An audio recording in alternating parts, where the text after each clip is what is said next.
Hello, everyone. Welcome to Court with Krissy. This defendant has methed up big time. Plus, he's caught behind the wheel driving to court, and he's sitting in the driver's seat while in the Zoom room. Not that bright, is he? But judge calls him a conundrum wrapped in an enigma. I call him, yeah, he's just dumb. I hope you like it. Court with Krissy is now in session. Proctor matter next. I know that there's witnesses available for that. We can, Judge. Do we have the parties here for that? I see Mr. Proctor's here. Mr. Brown, is this your matter? It is, Your Honor. All right. Mr. Fortier, are you the one handling this? I am. All right. And I do see Mr. Hamlin is here from Drug Treatment Court. All right. Let me call that. This is the matter of State of Michigan versus Dustin Proctor, file 25-6865-FH-3.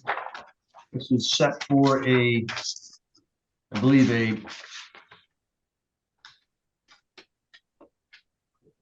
we have both sentencing and a bond violation. Is that correct? Or is it just the bond violation today? I think my understanding was it was both, but I think the bond violation is going to be affects sentencing. So Correct. So I just wanted to make sure I was on both of them. So, all right. Let me do this.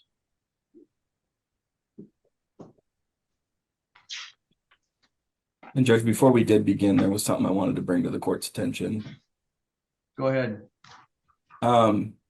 It was brought to my attention earlier this week, and even today, via a sanction report that was filed by Mr. Hamlin, that Mr. Proctor has been driving a red Chevy Impala without a driver's license. I see him on Zoom right now. I would ask that the court inquire of his location in that car, because I believe he may be driving or in the driver's seat. Mr. Proctor, where are you at? I am in the driver's seat, but I'm in my coworker's car at work. So I literally start work as soon as we get off the Zoom. Say that again. I misunderstood what you Sorry. said. You're in what car? I'm in my coworker's car because I start work as soon as we get off. I was supposed to be at work. I told him I'd start late. Could you get out of the car and simply show me a picture of the outside of the car, please?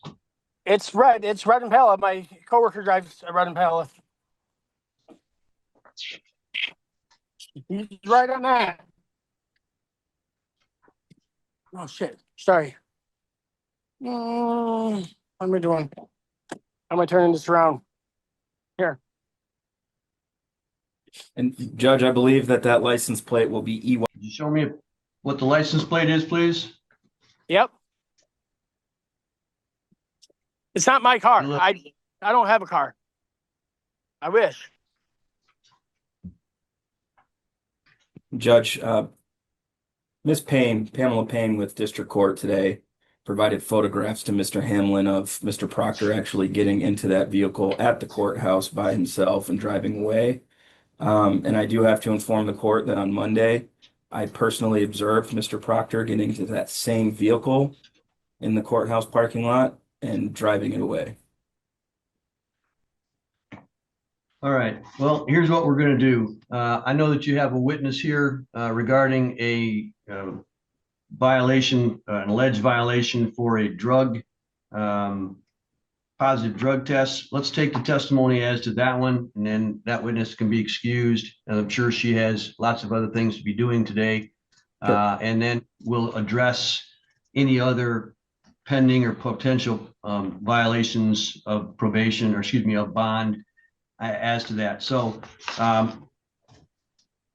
Mr. Proctor, the allegation right now that we're going to address is that on September the 4th, excuse me, let me find it. On July 24th, 2025, there was a positive test for methamphetamine at Great Lakes Screening and Services. The sample was sent to Redwood Toxicology on or about the above date for confirmation.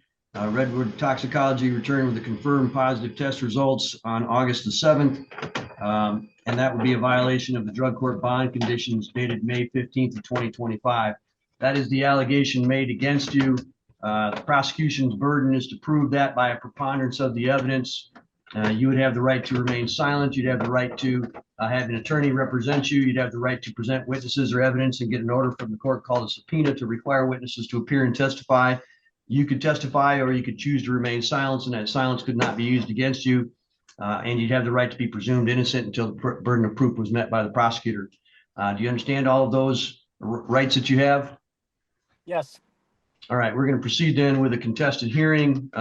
Mr. Fortier, call your first witness, please. Your Honor, we would call Erica Walker. Ms. Walker, can I have you raise your right hand so I can swear you in? Do you swear the testimony you're about to give will be the truth, the whole truth, and nothing but the truth, so help you God? I do. All right, thank you very much. Could you state your full name and spell your last name for the record, please? Yes, it's Erica Walker, Walker. Thank you very much. Mr. Fortier, your witness. Thank you, Your Honor. Ms. Walker, can you hear me okay? Yes, sir. All right. So I want to start off. Can you tell me where you're presently employed? Yes, I work currently at Redwood Toxicology Laboratory, which is Abbott, which is located in Santa Rosa, California. Okay. And what is it exactly that you do at Redwood Toxicology Laboratory? I'm a forensic toxicologist. What I do, I review and interpret drug results for various agencies throughout the United States. I am considered the custodian of those results. I testify to those results. I also participate in testing from time to time. I provide letters of interpretation, litigation packets, peer review, ongoing studies, just to name a few. Okay. And how long have you been employed with Redwood Toxicology Lab? Since August of 2019. Okay. Where did you work before Redwood Toxicology, Prior if to anywhere? that, yes, prior to that, I have over 30 years of experience working in several forensic laboratories, two forensic laboratories as a forensic scientist in drug analysis and toxicology. Okay. So what's your education background? I have a bachelor's in biology with a minor in chemistry from Kentucky State University. I also have a master's of education specializing in community health. All right. And when did you obtain those degrees? And it's been in one, I think it's in 1993 and 1997. All right. And after you obtained your bachelor's in biology, what did you do after that? Did you start working right away? I did start working. I held several positions in the science field until I was hired first. My first position was at the Cleveland Police Laboratory in Cleveland, Ohio, as a forensic scientist. Okay. And so have you since, let's say, around about 1995 or so, have you consistently worked within the field of forensic science and or toxicology? Yes, sir. Now, when you work in that sort of field, is there any sort of continuing education requirements or training that you have to take part in? Yes, I've taken numerous courses and also through different organizations, which I am also a member of. So it's continuous classes and studies in my career. Okay. And Your Honor, at this time, I would move to have the court deem that Ms. Walker is an expert in the field of forensic science and forensic toxicology. Mr. Brown, any objection? If I could just have one question. Certainly. Ms. Walker, have you ever been qualified as an expert in a court before? Yes, good morning. Yes, I have testified over 500 times in federal, state, and local court. As an expert? Yes, sir. Thank you, ma'am. No No objection, problem. Your Honor. All right.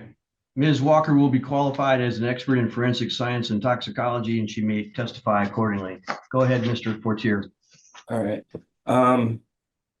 Ms. Walker, I want to talk to you a little bit about a drug test or a urine screen at least that was received by Redwood Toxicology.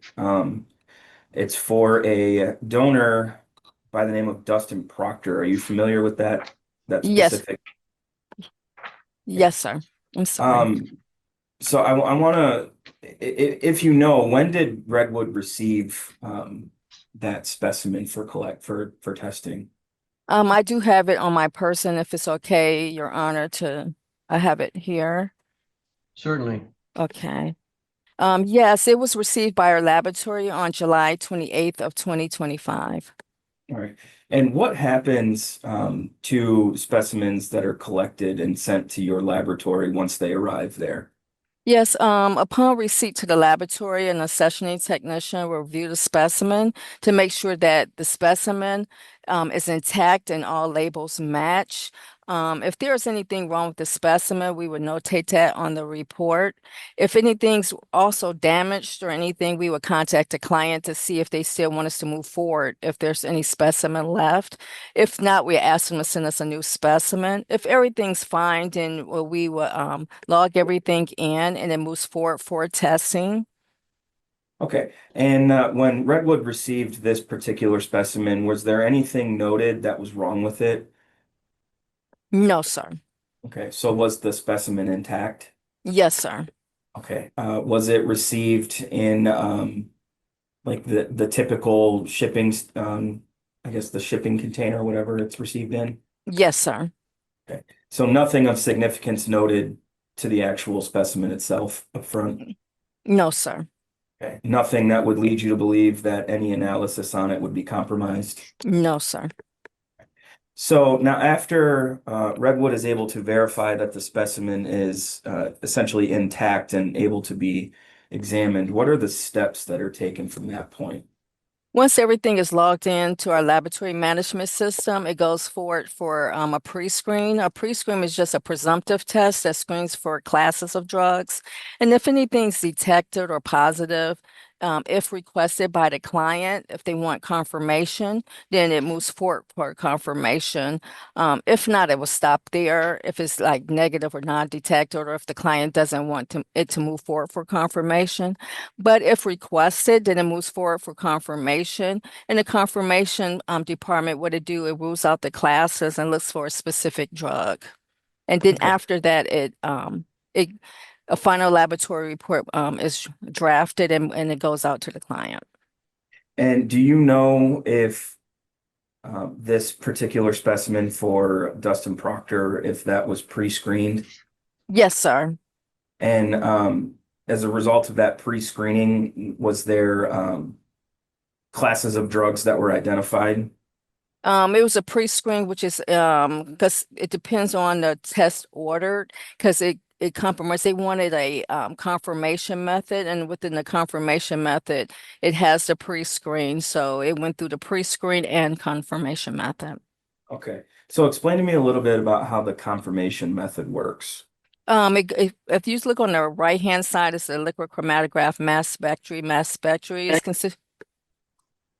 I'm sorry. So it's considered as the liquid chromatograph mass spectry, and it's considered our gold star, or per se the our platinum method, and it has a double mass spectry on it that is highly selective and sensitive, that analyze the specimen and it rules out the classes and look for that specific drug. Okay. And when this particular specimen was put through the those specific tests, was there anything about the instruments used that was not in working order? No, sir. Was there any issues with the test itself that caused any issues with those instruments? No, sir. So would it be safe to say that those instruments were functioning as they're designed to do? Yes, sir. And so I believe you said that once it goes through these specific instruments, it did you say it rules out classes of drugs? That's correct. Okay, so how does that process work where it rules out classes? Example I can give is like example, I would say like cocaine, because it like lidocaine, benzocaine is in the cocaine family, and something might be like lidocaine to rule out if it's cocaine or benzocaine or anything, because it's part of that family, and it can be flagged in a pre-screen because it's under the cocaine family. So what happens when it goes through the a confirmation method, it rules out the classes and looks specifically what that specimen contains. Okay, so let's say, for example, a specimen is sent, would it be able to essentially tell the difference between amphetamine and methamphetamine? Yes, sir. And also too, because if you look under the test method, it say amphetamines, methamphetamine is part of the amphetamines family, so it falls under that category. Okay. But those instruments are able to tell the difference, though. Is that Is right? exactly. Okay. And for the specific specimen for Dustin Proctor, can you tell us what the results of that confirmatory testing were? Yes, it was analyzed and found to be positive for methamphetamine. All right. And was there anything about that test that indicates to you that it could be what some people consider a false positive? No, sir. Okay. Would that even be possible with these instruments to have a false positive? False positives can take place in a pre-screen, but not the confirmation method. Okay. Confirmation rules out the false positives. And can you briefly describe to me um, what the difference is between like a cutoff amount for testing versus the actual amount detected of a particular substance? Yes, for cutoffs, cutoffs are basically levels that each every laboratory have their own set cutoffs that they establish, and they're usually cutoffs are given according to the like their I would say accrediting and proficiency requirements. There's I would say method validation requirements. So each lab established that. So cutoffs or anything above the cutoff is considered positive or detected, and anything below that is considered as negative or non-detected. Okay.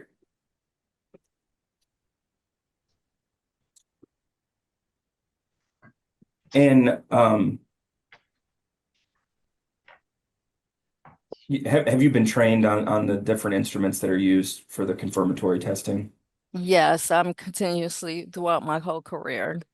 Okay. And I believe you kind of mentioned earlier that these particular instruments are considered, I think you said the gold standard. Yeah, some people say gold standard or platinum. Yes, sir. Okay. So are these instruments something that is certified in the relevant toxicology community? Yes, sir.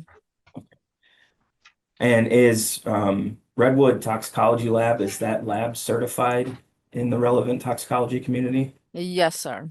Okay. Your Honor, I don't believe I have any further questions at this time, and I would tender the witness. All right, thank you, Mr. Fortier. Mr. Brown, your witness. Thank you, Your Honor.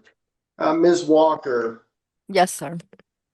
when you receive these specimens, do you have any firsthand knowledge or knowledge of how these specimens were obtained or handled before you receive them? No, sir. You said that you received them, nothing wrong was noted or anything. What did you mean by that? Yes, what happens sometimes, because some specimens can come in and it can be damaged through UPS or FedEx, and sometimes it may not be no specimen left, or because of the damage, or it may be damaged and some specimen left, or a majority of the time it's not nothing damaged wrong with the specimen. So if anything is wrong, what we do, we contact the client, let them know there is damage to the specimen, or to see if it's some specimen left, if they want us to still move forward with testing, or see if they can send us a new specimen. Okay, so when you said everything looked intact or nothing wrong was noted, basically what you meant was the shipping process. Yes, But that's correct, from when we received it. Yes, sir. so you don't have any knowledge of how the specimen was taken or who took it or the procedures or processes by which they employed. Would Yeah, that be correct? yeah, prior to coming to the laboratory, I would not be able to speak on that, sir. And how would you know, or do your machines or the equipment that you use, do they test for any kind of contaminants? Yes, we do. We do calibrations throughout the day. If anything is wrong with the instrument, then it would automatically shut off. So we do have checkpoints in place to make sure that that don't happen. And also too, we do have outside bodies that come in to organizations for testing. They come in unannounced and come in and look at the instruments, are testing, look, observe the scientists that are testing. That's provided. So yeah. And this particular test, did you perform this test I personally, or No, I did not personally do this test. about how many hands does this typically flow through this whole process from once you receive a specimen to the final result? Actually, it could be up to three persons, or two to three persons. And what is your main role in this then? Are you relying upon the results by those persons to interpret what their test results are? What I do, I participate in testing from time to time, so I personally do provide testing also too. And then too, I am considered as the custodian of records, so as for our laboratory. So I do, if I have to go to court or anything like that, I do go back and review every step of the process if it wasn't myself that provided the testing. In this case, I did not provide the testing, so I have reviewed every step. And those steps, I'm going to assume, do you review those by speaking with these people, or do you just look at maybe some steps that are noted in a logbook? I do both, actually. Now, you stated that in a pre-screening, it rules out certain classes of drugs. There may be some error there. Um, but you said that once it gets to the final confirmation, is it, I mean, literally impossible to be wrong? As far as with my career, I have never experienced anything like that too. I can't say anything is impossible, but as far as my career, I've been doing this for over 30 years in a confirmation method. I have not experienced anything as like a false positive being not a pre-screen, but a confirmation. Sorry about that. No, that's fine. Is there anything else that was found or screened for? I'm clearly not as intelligent as you, but I do know that certain drugs have metabolites or maybe show other types of drugs as the things metabolize. Was there anything else there that you would normally associate with methamphetamine present?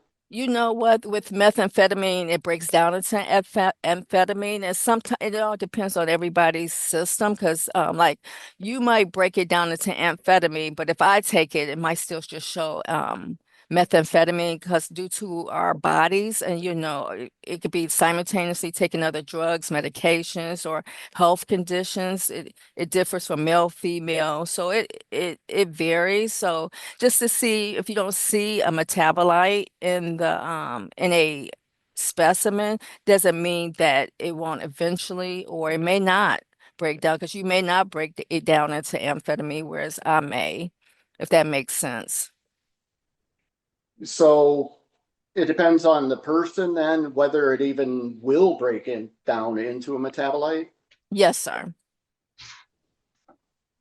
And is it odd for you, or I don't know if you know this or not, but the only thing that is showing on this test is a methamphetamine. Amphetamines are negative, everything else is negative. Is that odd? No, no, sir. And I don't know how to ask this, but I'll try to approach it. Mm. I believe it was gone over before that Mr. Proctor was testing about every day. He tested negative the day prior, negative the day after. How does that work as far as the drugs staying in someone's system? You know what, too, a lot of things, like when you look on a report, you might see the creatinine. It is still, again, from person to person. Um, it can happen that way. A lot of times too, another factor can factor in, like if a person how hydrated, the time of testing, if they're got other taking other medications. It's a lot of factors that can come into play to and how fast they metabolize something. So that's possible that it could be a fast metabolizer, metabolize out of the system. And whereas it might take me a couple of days to metabolize. So it still varies. Okay, and is it, I don't know based on your experience, if you've analyzed things that have been tested every single day, um, do you have any idea of perhaps an amount that might be present to test negative both the day before and the day after? Could it have been a residue amount or something like that? You know what, too? I wouldn't be able to tell the amount ingested still because there's those other factors that come into play. So I wouldn't be able to speak on that. And for us at our laboratory, they try to steer us to stay away from amounts because they look at anything above the cutoff as still considered as positive or detected, and anything below that considered as non-detected or negative. And sometimes some people might come up negative and it might just fall just below the cutoff. And it doesn't mean that they hadn't taken it, but it just fall below our cutoff or another lab's cutoff. Well, I'm looking, what is the creatine? I'm Creatinine. creatinine, yes, Yes, yes. it's a byproduct of muscle metabolism that's really consistent over a 24-hour period. Anything above the creatinine at 20 nanograms per deciliter is considered as normal, and anything below that is considered as like dilute. Okay, so this looks like it's normal. This wasn't a dilution, correct? That's correct. And did you happen to quantify the level that was detected? Or is it just it was over the cutoff? For the creatinine, or are you talking about the For the methamphetamine, I'm sorry. okay, can you rephrase that question? I'm sorry. Did you quantify the amount or the level, or is it just a positive or a negative based on the cutoff? No, if you look at the report right next to it, it says 644 nanograms per milliliter. So it is above our cutoff, which is at 250 nanograms per milliliter. And again, as far as a cutoff amount, you wouldn't know if that's a speck of dust or if it is a gram. Can you make that association or no? No, I wouldn't be able to make that association. Essentially, these machines work on molecular levels, correct? That's correct. So if it detects this cutoff at a molecular level, it's going to show positive without regard really to how much or any amount. It would show above our cutoff level at 250 nanograms per milliliter. Anything below that, it would show it can be present, but it may not show because that's our established cutoff. So it can be negative or non-detected. We just didn't detect it because it wasn't above the cutoff. I just have one last question for you, and you might not be able to answer this because I'm trying to figure out what a nanogram per milliliter is. Very Could you small. explain that in my kind of terms, not knowing any of this? Like is that a drop of ink? It's hard to say. It could be like a drop of ink in a gallon of water or something. It's very small. Okay. All right. Thank you very much. No I have no further problem. questions, Your Honor. Mr. Fortier, any follow-up? No, Your Honor. All right, Ms. Walker, let me just ask relatively straightforward. The defense counsel asked about a negative test the day before and a negative test the day after, and you said I think I understood you say it wouldn't necessarily invalidate the positive test that you are testifying about today. Is that correct? Yes, Your Honor. All right. And defense counsel was trying to get a sense of how big an amount the 644 nanograms per milliliter was. Would it be safe to say that that's more than double the cutoff level at 250? So whatever that amount is, it's more than double, well on its way to being almost triple the size of the cutoff. Would that be accurate? Yes, accurate. Yes, Your Honor. All right. I don't think I have any other questions. Do either counsel have any questions based on mine? No, Your Honor. No, Your Honor. All right, Ms. Walker, thank you very much for your testimony. You're free to go and you're released from your subpoena at this time. Thank you very much. Thank you, Your Honor. Thank you, everyone. Thank you. You're welcome, ma'am. Bye-bye. Mr. Fortier, do you have an additional witness? Your Honor, I think what we can do is I'm just going to ask the court to take judicial notice of the court file, which should contain the drug court bond conditions. I can certainly do that. And with that, I would have no other witnesses. Mr. Brown, any witnesses or evidence? No, Your Honor. Arguments then as to this matter, Mr. Fortier. So, Judge, with the court having taken judicial notice of the court file, the bond conditions would note signed on May 15th that bear the defendant's signature were signed and ordered by the court bearing Your Honor's signature on the same date.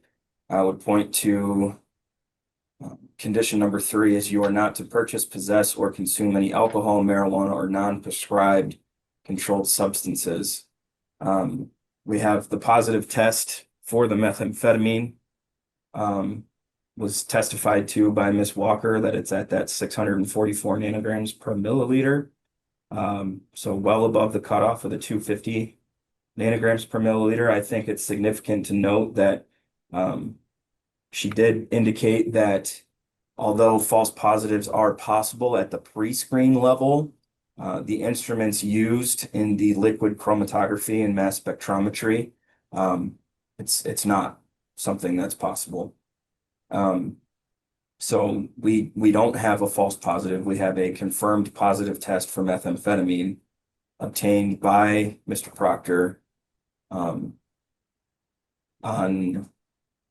it was collected on 7/24/2025 at 7:48 a.m. by Mary Payne.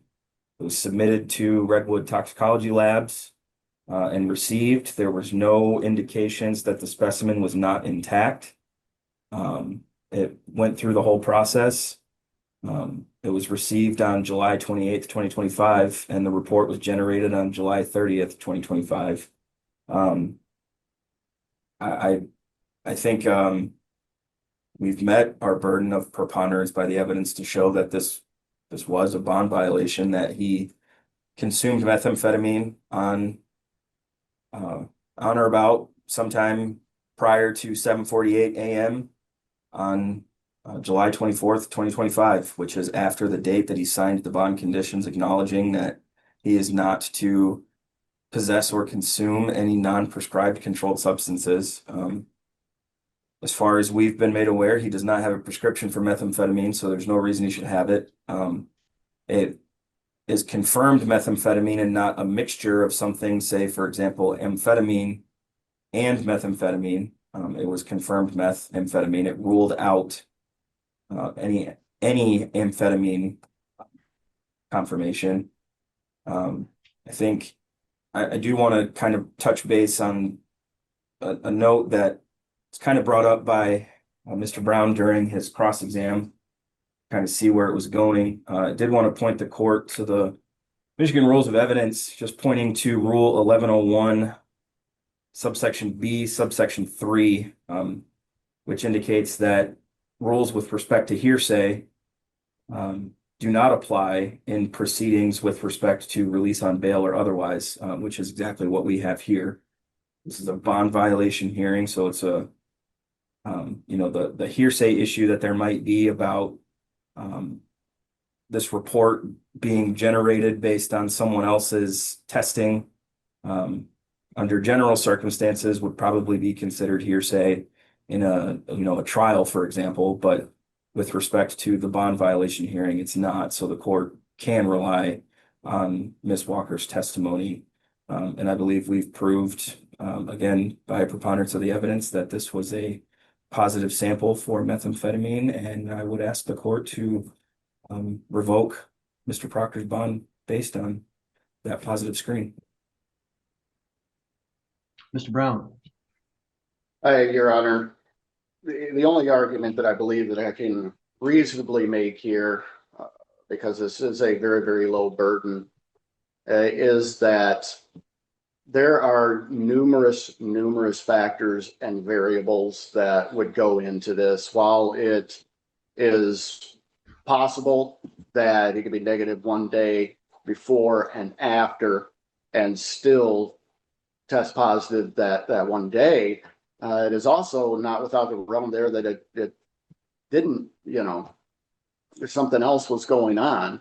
If Mr. Proctor was going to do something like this, knowing that he was testing the day before and the day after, usually if you're going to have a relapse, it's going to be a relapse. It's going to be a go big or go home kind of a thing. I think that it would have had to have been such a minute amount. And again, I know she probably couldn't put an exact amount on it, but it is a very, very small amount. It could have potentially been residue. It could have been by accident. It could have been ingested or something like that without him even knowing it, depending on where he was at or who he was with. We know that he does have, the court knows what his criminal history is here. So there may be that possibility as well. But again, I know this is a very low burden. I would ask the court to take all of that into consideration, just that there is that possibility, whether the court believes so or not beyond a preponderance, that he did not purposefully do this. Otherwise, he probably would have tested at much, much higher levels, and that would have been very, very obvious. But that this is a potential just an error or mistake that was unknowingly ingested this substance, Your Honor. Thank you.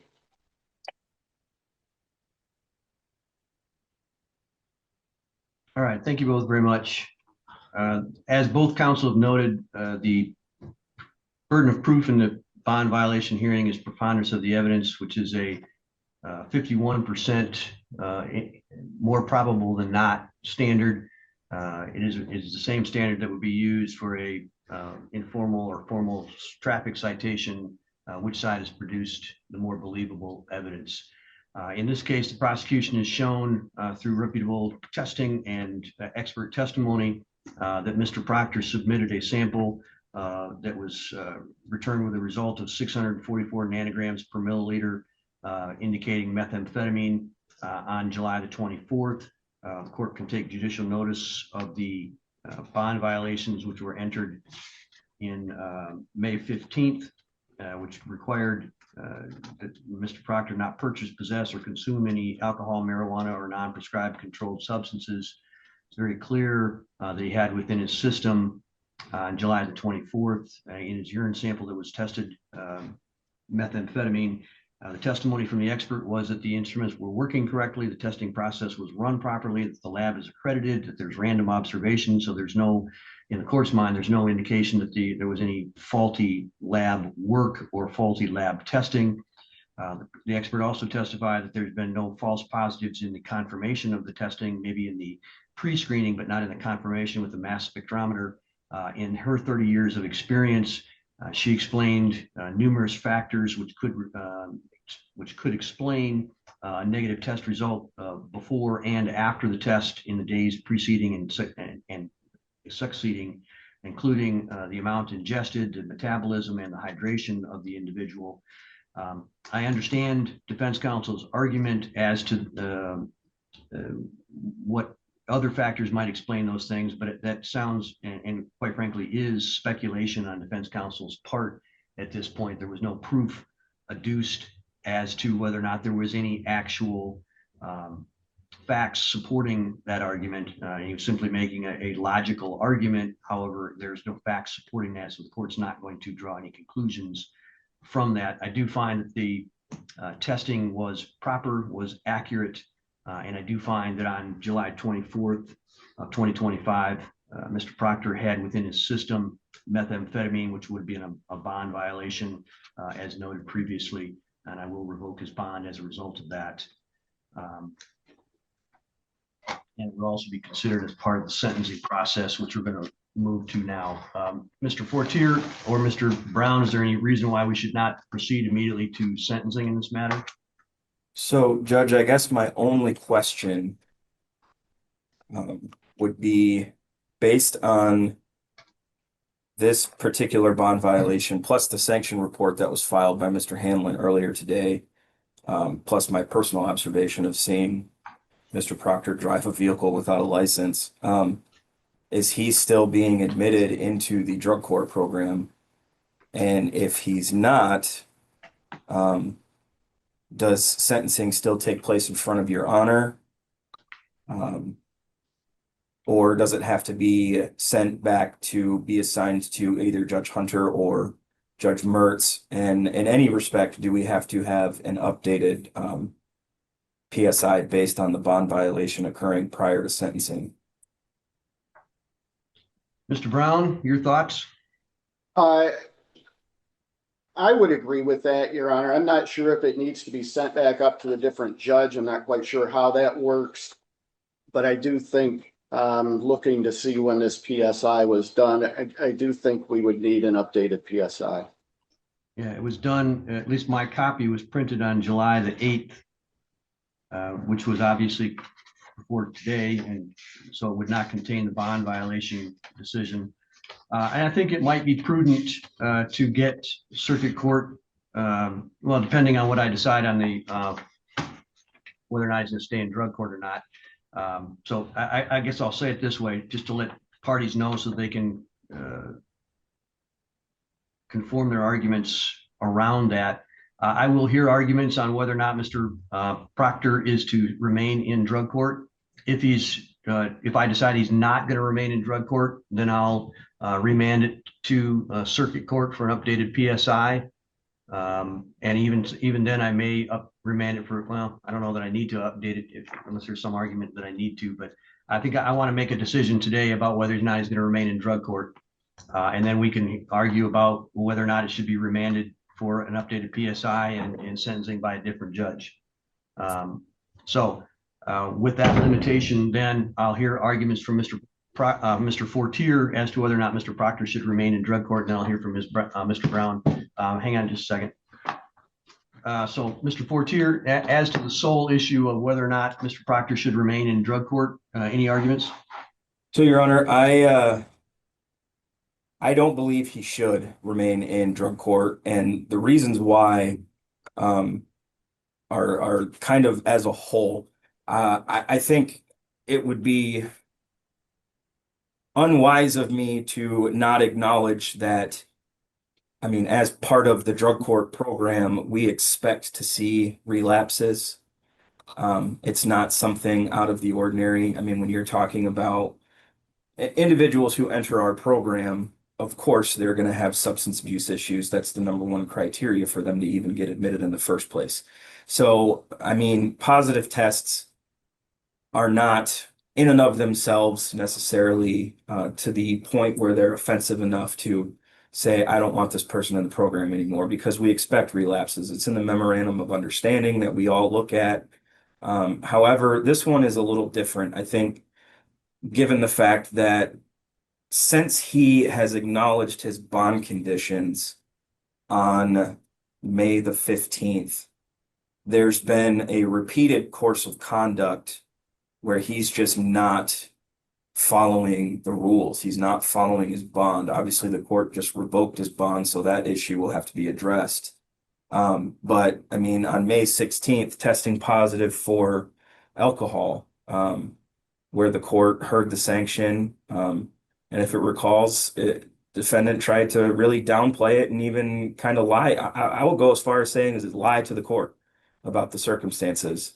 The court sentenced him to jail. There was the driving on a suspended license case that was filed on May 20th that was pled to a few weeks ago.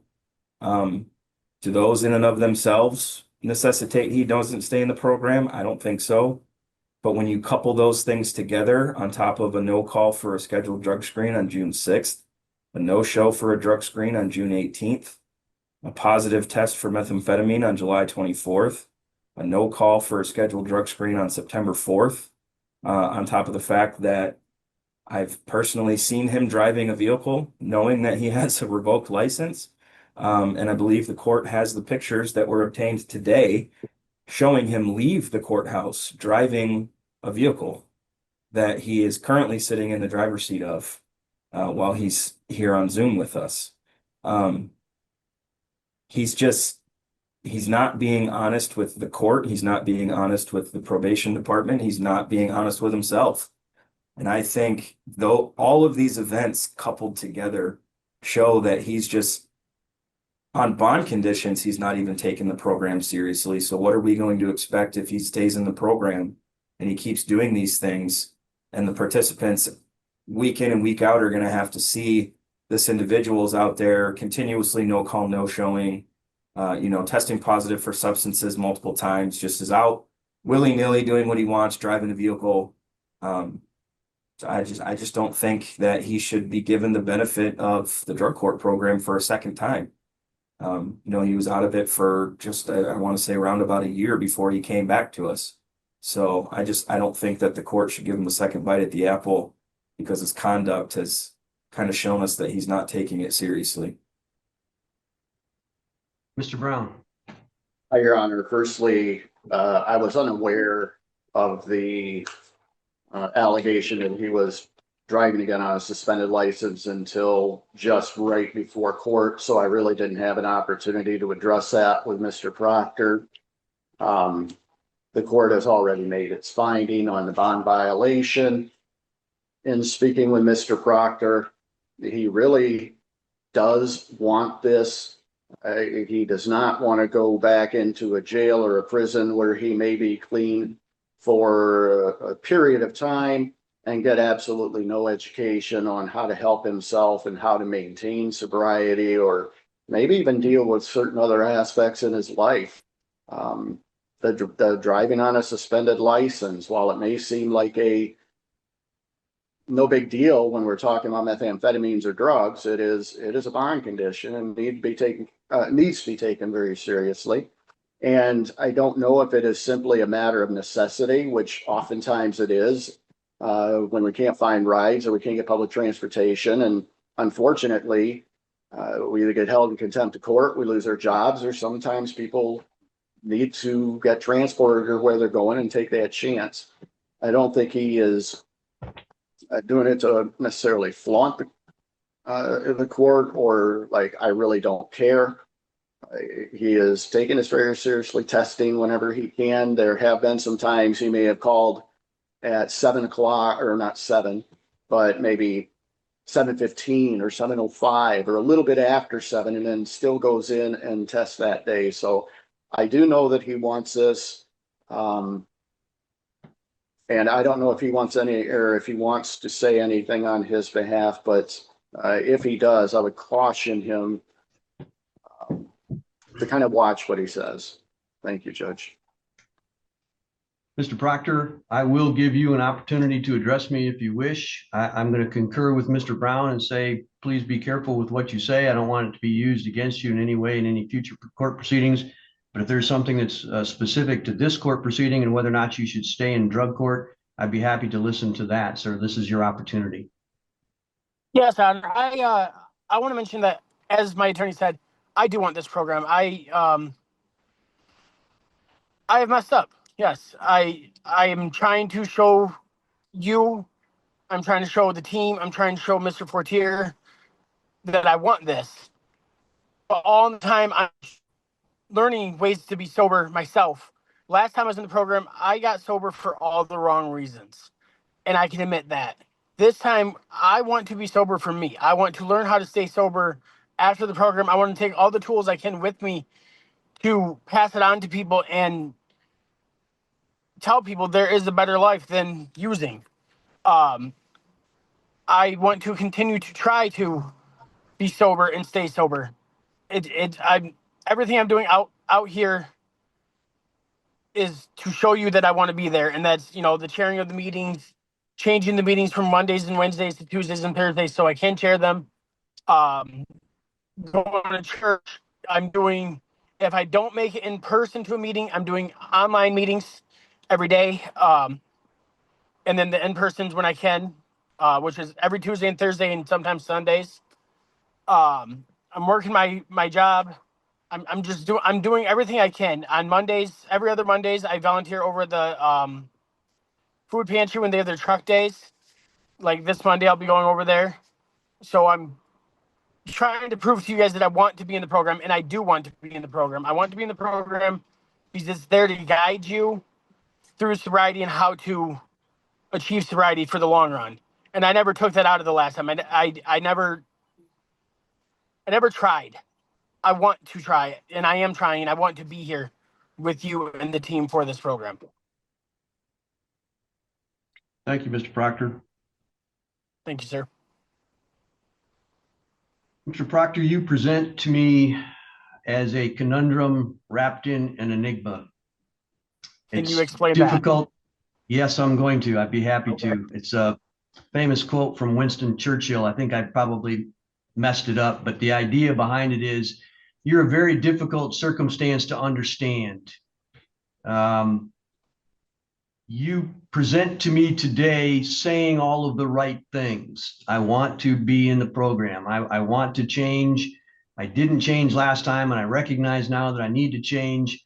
But every time I have brought you into court with an allegation against you and it's been proven, you then back up and say, well, you're right, you got me, and now I want to change.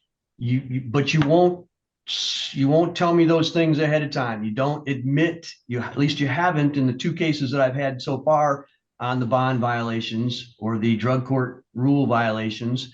The alcohol issue, you didn't admit. And then as soon as we found you guilty, you did say, and then you came into court the next time and you said, well, I've got an idea for an alcohol business that I want to open. So you say the right things. I'm sorry, Judge. You're done. You're done at this point. This is my thought process. My apologies. You wanted to come into court and you apparently didn't realize that operating a mixology, alcohol mixology business is the same problem that you've always had. It's another substance abuse issue. And you just don't seem to get it. And I don't know whether that is truthful inability to understand or whether you're just trying to con me continually. That's why I say that you're an enigma. It's something that nobody really understands. It's a thing, but nobody understands what it is and why it is. So here's the problem I have. Do I bring you for lack of a better term, a hurricane that makes a lot of mess and throws a lot of stuff around into the group? And my decision on that is no. I would love to have you get treatment, but if we bring you into this group, or if we keep you in this group, your hurricane, your massive confusion and misunderstanding and whatever else that you've got going on is going to negatively impact the rest of the group to the point where it's going to cause somebody else to fall off the wagon. And I simply can't have that. I wish there were an individual group or an individual counselor, and I hope that there is somebody like that out there for you. but you've already had one bite at the apple. You've already been in this group. You've already had the opportunity to go through it, use the tools, get the understanding, practice those skills, and it hasn't had sufficient effect on you to bring you into compliance with the rules, even to be entered again this second time. So I'm not making a finding on whether or not you were driving with your license suspended. I'm not making a finding that whether or not Mr. Fortier saw you today or not driving, or whether Ms. Payne saw you today or driving. Quite frankly, this is a bond hearing. I can use hearsay. I could probably make such a finding, but it really doesn't make any difference. The fact that you've been found twice now, after adjudications, found twice now to have violated the policies of the drug court, but once with alcohol back in May, which you was sentenced to jail, and then today where you had your bond revoked, that is sufficient for me to say that you're not going to be in drug court. I simply can't have you. I think you need it. I absolutely understand, and I believe that you need it. And I would hope that you would seek out other areas that could give you those skills and where you could practice those things, because I think I'm going to take the high road here, and I think that you want it, but you've got so much weight on your back from all of the bad decisions that you make otherwise. You can't see yourself straight right now, and I can't have that much mess and problem in the drug court with everybody else. You're just too big of an issue right now for this drug court to take on along with everybody else. I wish that wasn't so, but it is. So I'm not going to let you in.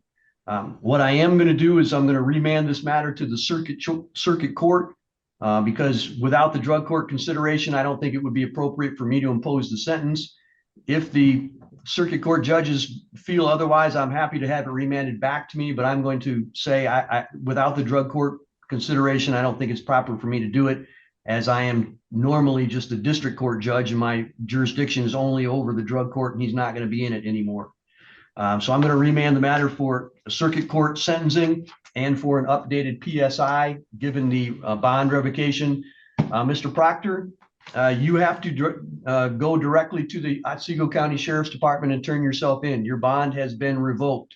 If you don't do that, a bench warrant will be issued for your arrest, and you will be picked up as soon as the police find you. And it's highly unlikely that you're ever going to get any other kind of bond if that happens. So you are remanded to the custody of the sheriff immediately. Go directly to the Sheriff's Department and turn yourself in. The paperwork will join you there shortly. Mr. Brown, do you have any questions about anything? No, Your Honor, thank you. Mr. Fortier, is there anything else? Judge, is there going to be a new bond amount, or is he going to be held pending sentencing with the circuit court?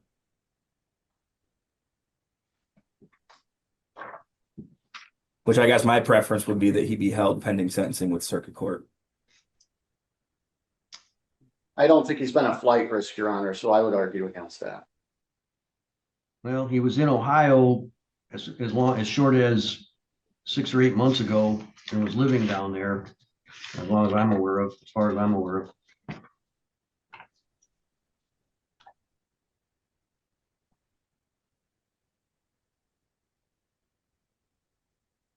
I'm going to say $5,000 or $10,000 cash or surety. The bond right now is $5,000 PR. That's been revoked. $10,000 cash or surety.